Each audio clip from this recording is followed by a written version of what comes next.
La raffineria è pronta.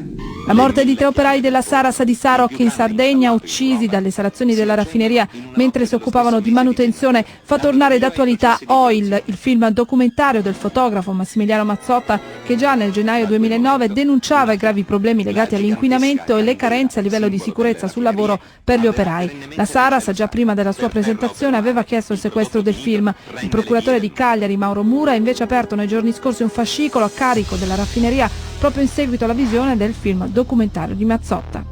Nei dintorni di San Rocco, Villa San Pietro, comunque nei territori a fianco a San Rocco, che l'inquinamento è proprio appoggiato sulla nostra testa. Le piante, il terreno, tutto quanto, è tutto quanto inquinato. Vi posso dire solo una cosa, che mi è capitato di pulire 20 rami di agnello che pascolavano nei dintorni della raffineria e abbiamo dovuto buttare via tutto perché aveva odore di zolfo. Quando ci sono degli incendi o quando qualche impianto va in blocco, l'allarme della Saras suona sempre, quindi viene paura. Con le ditte esterne sei sicuro che il lavoro viene fatto, risparmi minimo il 30% e il lavoro viene fatto nei tempi giusti. Ed ecco che perché succedono anche queste gare d'appalto a bassi costi e ci sono anche questi incidenti sul lavoro. Per questo motivo, perché si va al ribasso sempre.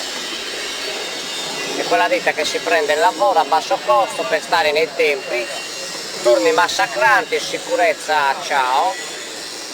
Ecco dove è il problema. Ci ho messo 1 anno e mezzo a far sì che venisse fuori tutto quello che succede dentro e fuori da uno stabilimento petrolchimico. Nel tuo film hai anticipato un po' i temi della sicurezza. C'è proprio una parte del film che lo dice, tanti che parlano proprio di questo, cioè la sicurezza delle ditte esterne, cioè 1 volta o 2 volte l'anno l'impianto viene fermato e bonificato. Meno giorni è fermo l'impianto e meno perdono di no? È un gioco al massacro per le ditte appaltatrici, finire il lavoro il più in fretta possibile e meno perdono, meno si guadagna. No? Ma quindi dici che erano morti annunciate queste? Io non ho annunciato niente, io ho solo esposto un problema.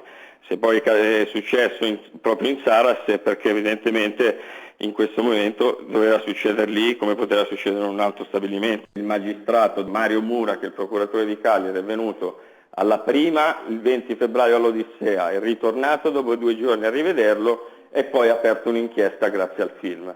Quindi questo dovrebbe già farti capire di che cosa parliamo, di che cosa andiamo incontro. Quindi ci sono delle cose che vanno bene, ci sono delle altre che vanno tutelate. L'azienda, sappiamo, ha cercato anche di ottenere il sequestro della pellicola. Esattamente, sì, il giudice non ha mai scritto da nessuna parte che io non potevo proiettare.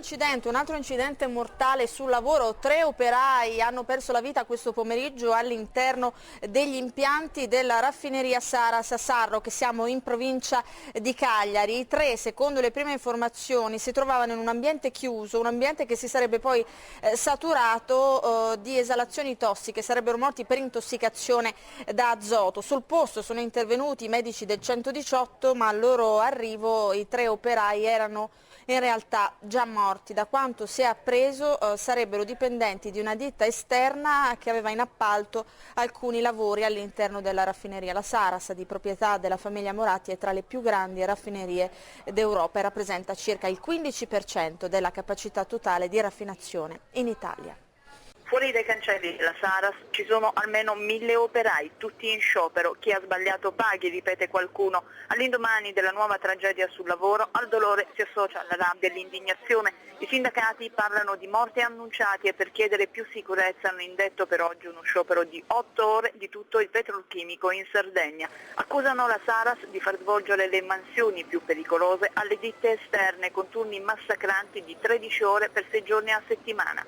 Un accumulo di commesse che si pretende di svolgere nella metà del tempo necessario. Ieri qualcosa non ha funzionato nella procedura di manutenzione di una grossa cisterna nella quale il gasolio viene separato dallo zolfo. Le 3 vittime, un padre di 4 figli e 2 giovani operai, sono morti uno dopo l'altro nel tentativo di salvarsi a vicenda, stroncati da esalazione di soluzione solforica. Sarà un'inchiesta ad accertare eventuali responsabilità. Ai parenti delle vittime il cordoglio dei fratelli Moratti, arrivati ieri in Sardegna anche per stare vicino alle maestranze della società. Che ti dica Sky TG24, San Roque, Cagliari. Qui a San Roque tutti vogliono capire cosa sia realmente successo nella grande cisterna che ha inghiottito in pochi secondi la vita dei 3 operai. Cosa non ha funzionato nella più importante raffineria del Mediterraneo? C'è stata una falla nella rigida procedura che autorizza gli operai a ripulire un serbatoio capace di contenere fino a 100.000 litri di gasolio durante la lavorazione? La Procura della Repubblica di Cagliari ha aperto un'inchiesta contro ignoti per omicidio colposo plurimo e in queste ore sta raccogliendo una ricca documentazione. Nelle mani della Procura, che ha sequestrato la parte dell'impianto dove è avvenuta la tragedia, l'organigramma della Saras, i rapporti e i contratti tra l'azienda e le ditte appaltatrici, mentre si attendono i risultati dei prelievi effettuati all'interno della cisterna. In Procura ci dicono che mai nessun organo di controllo o rappresentanza sindacale ha denunciato eventuali mancanze di sicurezza nello stabilimento. I magistrati hanno ascoltato l'unico superstite della tragedia, un giovane di 32 anni ancora ricoverato presso l'ospedale di Cagliari. Intanto davanti ai cancelli della Saras almeno 1.000 operai hanno risposto allo sciopero indetto da CGIL, CISL e UIL territoriale. Si denunciano i turni massacranti cui sono sottoposti gli operai delle ditte esterne per poco meno di 1.000 euro. Cioè stiamo lavorando dentro una bomba, in poche parole. 3 lavoratori per mangiare, quindi per vivere, sono morti. A pochi chilometri da San Roque, Villa San Pietro piange i 3 operai. Le vittime erano tutte originarie di questo piccolo paese. Queste situazioni inducono anche delle riflessioni perché il valore della vita umana deve essere tutelato sempre. Morire per 1.000 euro nel 2009 è veramente una cosa incomprensibile.